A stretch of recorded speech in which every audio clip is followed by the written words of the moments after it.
There's a sound that history forgot to record. It's not the thunder of hooves or the clash of steel. It's the sound that came after when the fires stopped burning, when the screaming stopped, when the men who could fight were already dead, and the women realized the war hadn't ended. It had just changed into something worse. What I'm about to tell you isn't a story about war. It's a story about the most efficient system of cultural genocide ever created. A machine so perfectly designed that it didn't just conquer empires, it erased them from existence. And at the center of this machine, a calculated state-sponsored brutality aimed at one target: women. This is going to disturb you. It should, because about 16 million people alive today carry the genetic proof that it worked. Their DNA is a living record of what happened when an entire civilization decided that terror wasn't just a side effect of conquest, it was the primary weapon. And here's what makes your blood run cold. They didn't just stumble upon this strategy, they refined it, they perfected it, they turned human suffering into a science. By the end of this video, you'll understand why cities with populations of 500,000 people simply vanished from history, why entire languages went extinct, why cultures that had flourished for thousands of years ceased to exist within a single generation. And you'll understand the horrifying role that women played, not as warriors or rulers, but as the targets of the most systematic campaign of cultural destruction the medieval world had ever seen. This is the Mongol terror machine, and once you see how it worked, you'll never look at history the same way again. If you believe that the lessons of history's most fearsome figures should never be forgotten, consider liking this video and subscribing. Your support brings more stories from the shadows of our past. Now back to the machine that turned cruelty into a science. Let me ask you something that historians have debated for centuries. How did a nomadic people with a population of maybe 1 million conquer an empire spanning from Korea to Hungary? How did they subjugate kingdoms with populations 50 times their size? The answer isn't what you think. It wasn't superior tactics. It wasn't better weapons. It wasn't even the legendary Mongol cavalry. It was terror, but not random terror. This was engineered terror. Terror as a technology, terror as a weapon more powerful than any siege engine ever built.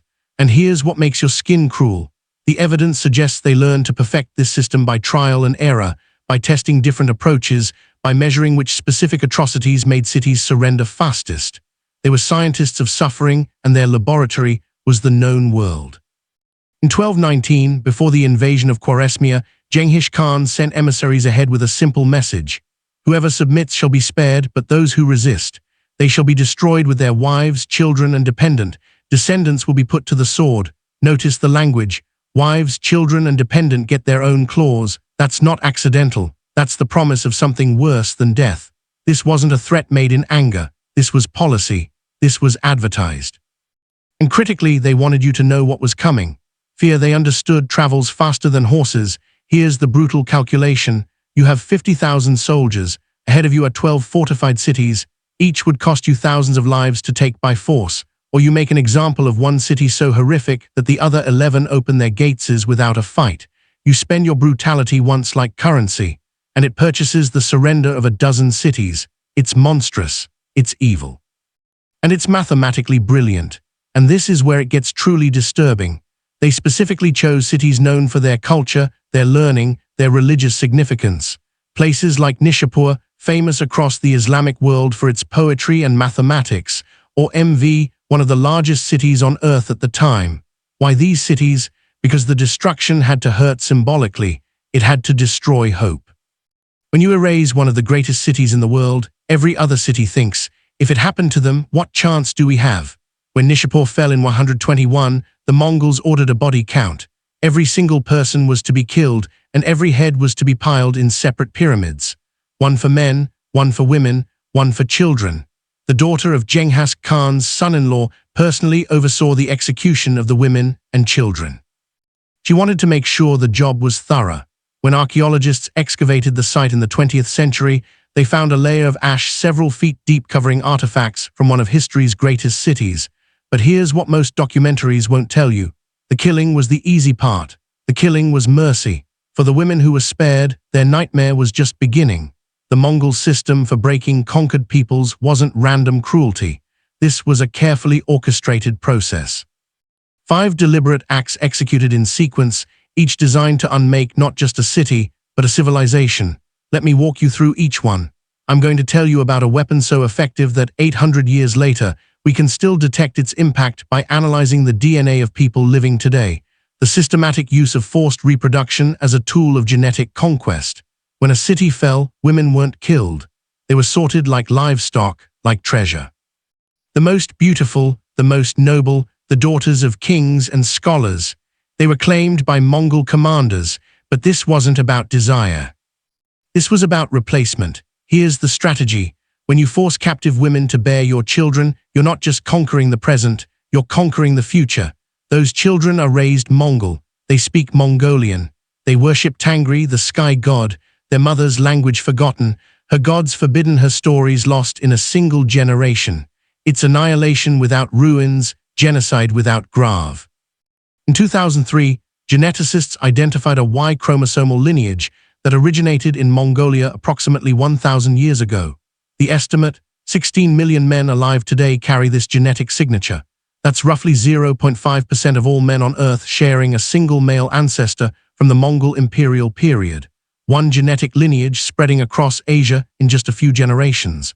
This isn't natural population growth. This is the genetic signature of conquest. But let's make this concrete. Imagine you're a Persian noblewoman in Nishapur in 1221.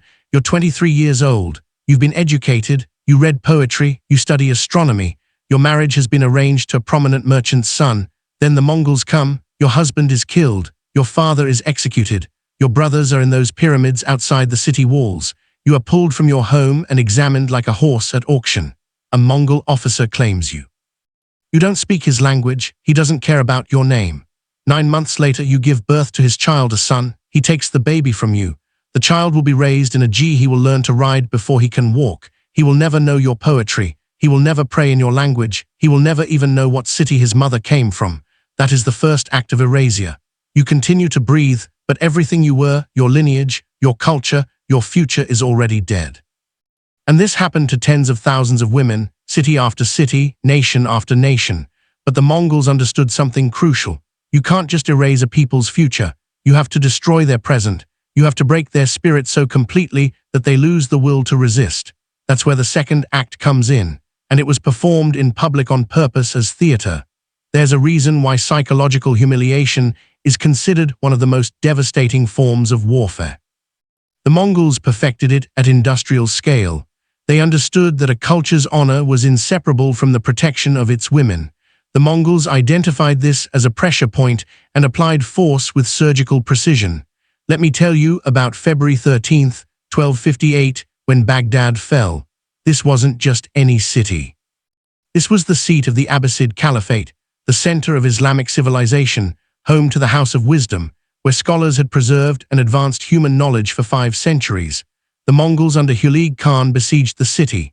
When the walls fell, estimates suggest between 200,000 to 1 million dead. The Tigris River reportedly ran black with ink from destroyed books, then red with blood. But here's where the true genius of Mongol psychological warfare reveals itself. The women of the Caliph's palace, women who had never been seen by public eyes, who lived their entire lives in seclusion, who were considered almost holy. These women were dragged into the streets. Their veils were torn away, their clothing was stripped, and they were paraded through the markets. These were the mothers, wives, and daughters of the man who claimed spiritual authority over hundreds of millions of Muslims. To see them exposed, humiliated, degraded. It wasn't just an assault on those individual women. It was a message. Your leaders cannot protect even those closest to them. Your God did not intervene. Your civilization is already dead. You're just still breathing. The women were then sold in slave markets, some for as little as a single silver coin. The price wasn't about economics. It was about contempt. For the men who survived, this was a wound that never healed. You didn't just lose the war. You lost your identity as a protector, and here's what makes this calculated. The Mongols didn't do this everywhere. Cities that surrendered early were often spared. The humiliation was advertised ahead of the army surrender, and you keep your dignity. Resist, and we'll make sure your grandchildren feel ashamed to speak your name. This is terror as technology as a system, but we're only at the second act.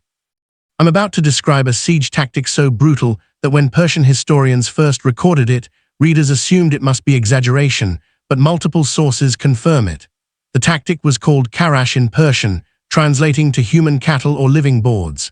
The Mongols would conquer City A, then keep captives alive, not out of mercy, for logistics.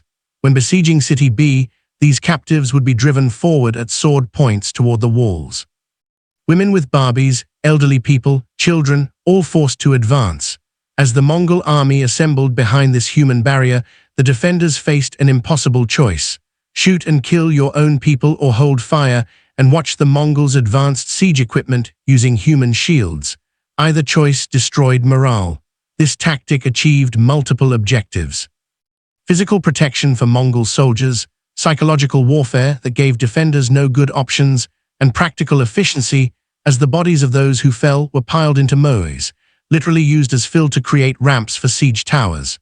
If you were a captive woman, your final purpose might be to fall into a moat and have your corpse used as a bridge so the men who enslaved you could walk over your dead body to enslave the next city. You weren't a person, you were construction material, an expendable resource measured in bodies. The Persian historian Juvenai recorded multiple instances of this. The Secret History of the Mongols references it. Chinese and Russian sources describe the same practice.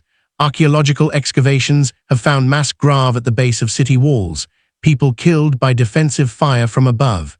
The human shield was doctrine.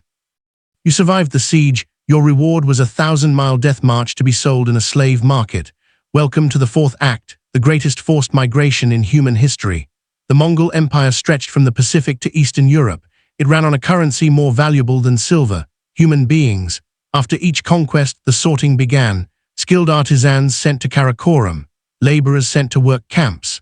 Women, especially young women, were the most sought-after commodity in slave markets. When Genghis Khan invaded the Khwarezmian Empire between 1219 and 1221, the population dropped from 15 million to less than 7 million. Where did those 8 million people go? Many were marched to slave markets across Asia. Women from Uzbekistan ended up in Mongolia. Women from Baghdad ended up in China. The Mongol Empire created the most efficient slave trade system since Rome. In Samarkand, slave markets became permanent institutions with standardized pricing and even warranties. If a slave died within the first month, you could get a refund. These markets existed for generations. By the late 13th century, there were merchants whose entire business across multiple generations was buying and selling human beings. A woman from Nishapur could end up sold in China 4,000 m away. Her children would never know her homeland. Her grandchildren wouldn't even know what language she had spoken. Entire ethnic groups were scattered so thoroughly they ceased to exist as identifiable peoples. This is why Central Asian genetics show such incredible mixture today. It's the signature of the largest forced relocation in history.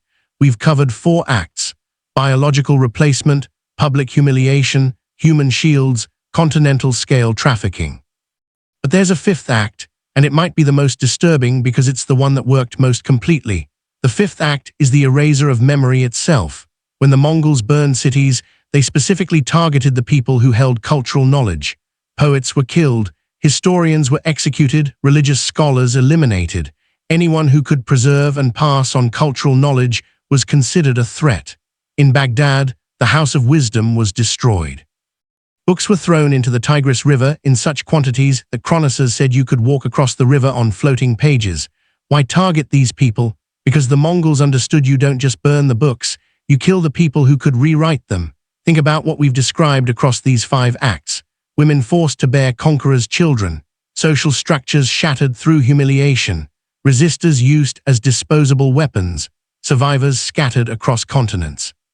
Knowledge keepers systematically eliminated. This is genocide with surgical precision. This is how you make a civilization disappear so completely that within 2 generations, no one remembers it existed. I'm going to list some names. You probably won't recognize them. That's the point. MV, possibly the largest city in the world in 1221, population 500,000. Today, ruins in a Turkmenistan desert that most people have never heard of. Nishapur, a jewel of Persian civilization. Today, the medieval city is buried under centuries of dirt. Urgent, capital of the Khwarezmian Empire. The Mongols diverted a river to flood it. Today, an empty plain. These were major cities, centers of learning and culture, and they were so thoroughly destroyed that most modern people have never heard of them. That's successful erasure. Here's the final cruelty. In most pre-modern societies, women were the carriers of cultural memory. They taught children their first words. They told the stories. They maintained family histories by systematically targeting women through violence, enslavement, and forced assimilation. The Mongols were attacking the transmission mechanism of culture itself. A woman forced to bear a Mongol child, enslaved in a foreign land, forbidden from speaking her native language, cannot pass down her culture. The chain is broken. When this happens to thousands of women across dozens of ethnic groups, the result is cultural extinction. Not in one generation, but within 2 or 3. By the great-grandchildren, there's no one left who remembers the cities, speaks the languages, or knows the songs. So let me answer the question from the beginning. How did 1 million Mongols conquer 50 million people? They built a terror machine so effective that it made resistance futile and submission the only rational choice. They perfected a 5-act system designed to unmake civilizations from the inside out.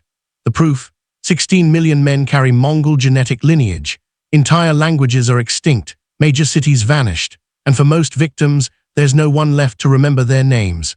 The Mongol conquest killed an estimated 40 million people, roughly 11% of the world's population. But the death toll isn't the complete story. The complete story is who they killed and how. The systematic targeting of women as a weapon of cultural destruction. The transformation of human beings into tools, commodities, messages. It's a machine that ran on human suffering and produced the erasure of entire peoples. These stories are not easy to hear. They're not supposed to be, but they must be told because the women who suffered these atrocities died twice. Once in body and once when their stories were forgotten. History remembers empires for their borders, but it remembers the Mongols for something far more unsettling, because their legacy isn't just carved into chronicles or ruins, it's etched into people. About 16 million men alive today carry a genetic signature that traces back to those campaigns of conquest, fear, and absolute domination. 16 million living reminders of what happens when a civilization weaponizes terror with precision and turns brutality into strategy. But here's what most people don't understand. The Mongols didn't rely on numbers. They didn't rely on luck. And they didn't stumble into power the way so many kingdoms did. They engineered it step by step, city by city, psychology by psychology. Before a single arrow was loosed, their reputation arrived first. Whispered across deserts, shared in panic within market squares, carried by merchants fleeing from fallen cities. People surrendered not because they'd seen the Mongols, but because they'd heard them. And fear once planted does the work of 1,000 soldiers. Even now, centuries later, we can still feel the aftershocks of a force that understood something terrifyingly simple. Controlling people's minds is far more effective than controlling their walls. So, as we close this chapter, remember this. Empires rise, empires fall, but the stories, the warnings stay with us. They echo, they repeat, and they remind us that the darkest lessons of history are often the ones we are most tempted to forget. If you believe that these lessons must remain alive, if you think the truth about history's most fearsome figures should never fade into silence, then hit like and subscribe. Your support brings more stories from the shadows of our past, stories that don't just inform, but illuminate and sometimes disturb. Because the more we understand the monsters of yesterday, the better prepared we are for the ones who appear.